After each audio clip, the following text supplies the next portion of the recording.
All right, welcome back. On RealCopStoriesVideos.com, we have 359 cop stories. Look them up. 7, 8, 9 minutes, depending on content. Vice, narcotics, gangs, sticky stuff, sticky floors, gross alerts. You'll love them. They're all my babies. And the same website. Over 170 questions and answers. So ask me a question. Email me at rsbcopstories@gmail.com, and I will answer you directly, which I've been doing, and then also answer on the video here. One of the questions came up was, have you had it, are you involved or been working with other agencies? Oh yeah. Here's another one. You know, I'm an alpha, okay, and I work with other alphas, aggressive officers. Sounds weird. That's not what the A stands for. It's, you know, alpha, omega, and all that good stuff. Anyway, so I'm working Vice now. I'm Undercover Vice, and you know, we have in Vice. Little side note here: we have busy days, which is usually Friday, Saturday nights, our busiest times, and then I work bookmaking, so.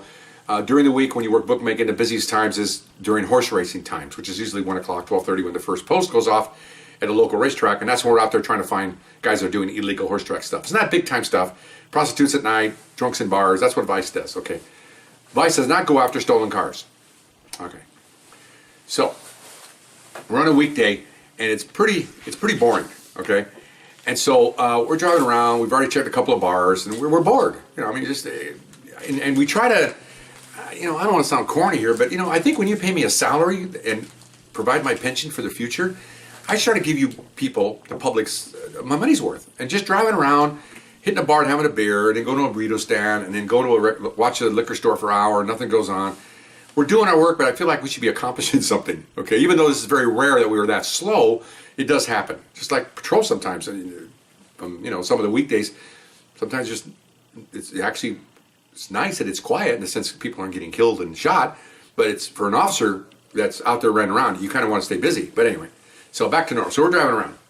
We had an old Mercury or something, plain car, with a police radio in the glove box. So we're bored, driving around, and so we see a car come by in the opposite direction, and it's got 2 gang members in it. Okay, older gang members. And my partner and I had 3 of us worked gangs together. For almost about a year and a half. Okay, every night. 2 of us work, 1 was off. We're getting a side note here. And we rotated. Got very close. Saved each other's lives many times on my other cop stories. Then, when we all got done with our gang tour, 2 of them went to Vice, and then I followed them a month later. So now we're all working Vice together. Very close. Very attuned to each other's thinking. We're all alphas. Very friendly. Everybody's married. Everybody has kids. You know, that type of thing. Pardon my God. My sinus is here. But, okay, so this night, with one of my partners, we work gangs together. What do we see go by? 2 guys in a gang car. Or 2 gang members in a car. And the car looked like it was relatively new. Now that's a key. You can't use that as a reason to stop. But we looked over like that, and usually the gang members have old beat up cars. You have lowered Chevys. You have all this redone work with fancy wheels. This looked like looked like Granny's car when she bought the original owner. You know, it was just really a stock car. And they're driving, and they don't look like, you know, they had long hair. They had the Pendleton on. They had the big mustache. They don't belong in the car. Okay. So I go, look at that. And so I was a passenger, my partner was driving, and says, let's check that out. Remember now, we're working Vice. So I make a U-turn. And I run the plate. Okay. Just for the heck of it. You know, run the plate. So, you know, drive around a little bit. They haven't done anything wrong, so we're just watching them. They went into a gas station, bought a couple of drinks, not mixed drink, they bought a couple of sodas. And we're sitting we're in plain clothes, we're sitting watching them get in the car and off they go. Well, as soon as they get back on the street, she comes back, it's a stolen vehicle. Okay. We went, oh man, okay. So we broadcast, we're following the vehicle, okay, it was 8th Street, and getting ready to go on the freeway. Roger, any unit be able to help? Okay, you know, the Vice unit's following the stolen car. Well, sure enough, he gets on the freeway. Okay. So we're behind him, one of the freeways. And again, this part of the city, there's about 8 or 9 miles before we hit the county line. It's like one of the other stories I told you. So he's on the freeway now. We're doing 60 miles an hour, so no help's coming. She says, any unit, no units are responding. And we're like, okay, we're broadcasting where we're going, outbound, whatever. Passing so-and-so street, Roger, passing so-and-so street, and we're going, oh, he's doing 65. If someone's doing 65 and you have to catch this person, you got to do 90. Even to get a little bit, it's like that, you know, was that joke? If a train leaves Chicago at 9:30, but then it's 8 o'clock at night, all that. This is pretty much it. If he's doing 65 miles an hour, how long does it take you to catch him if you're doing 85? or 90. That's what they have to do to catch it. So we're going, oh, they're not going to get us. So I told the girl, let the LASO, let them know we're coming.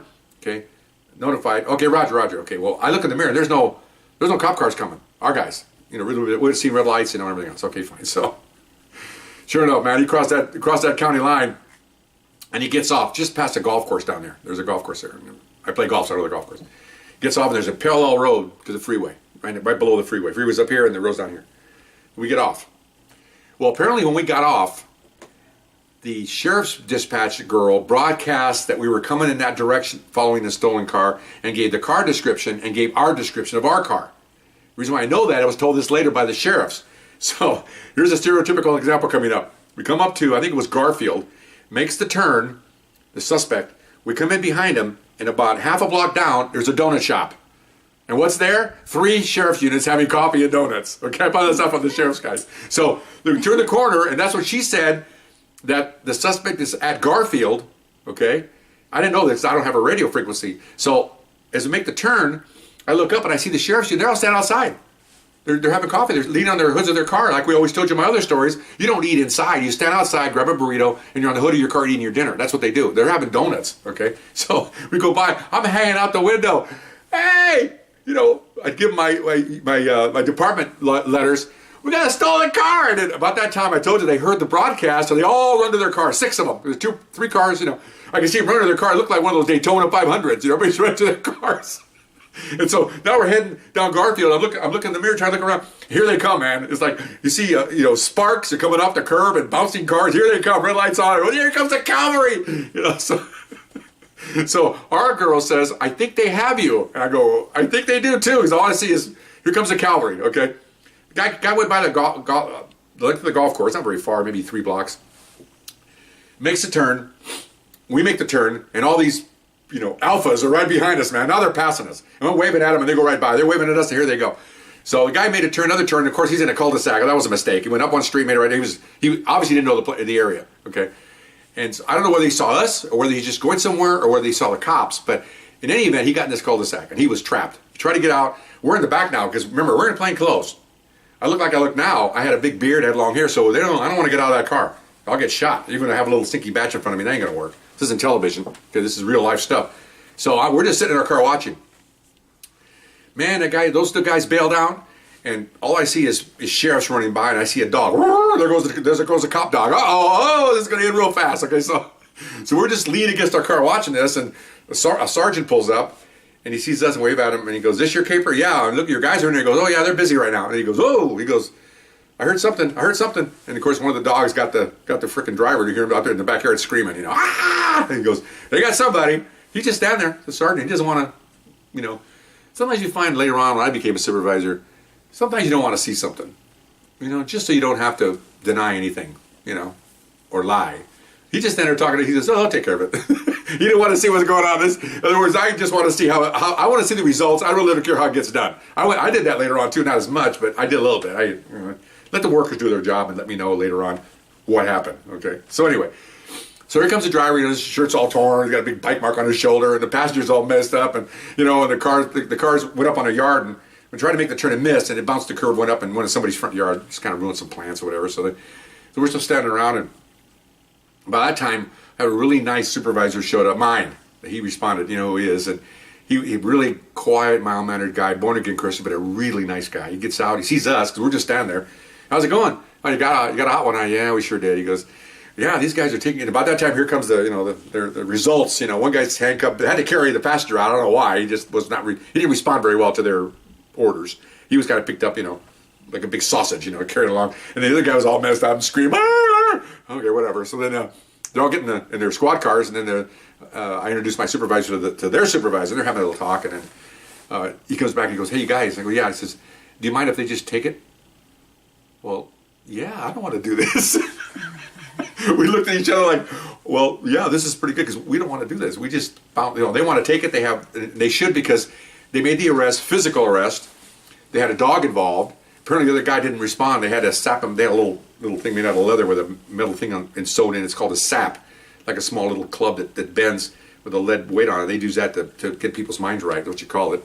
And so they had to hit him up beside, on the side, the ribs and all that stuff. This is before tasers and all this fancy. It was either beat him with a stick or basically just choke him. That's all we had in those days, So, and he goes, "Do you mind?" I go, "No, that's fine." So he goes, "Oh, they're good with it. Okay, thanks, thank you." No, they just, the tow truck was there. Tow truck pulls up. We wanted you to stay back for the tow truck, and they shook our hands and waved at the guys. They got their felonies. They're happy, and our sergeant says, "Okay, you guys want to go back? Okay." So we just turned on and went back home. Done.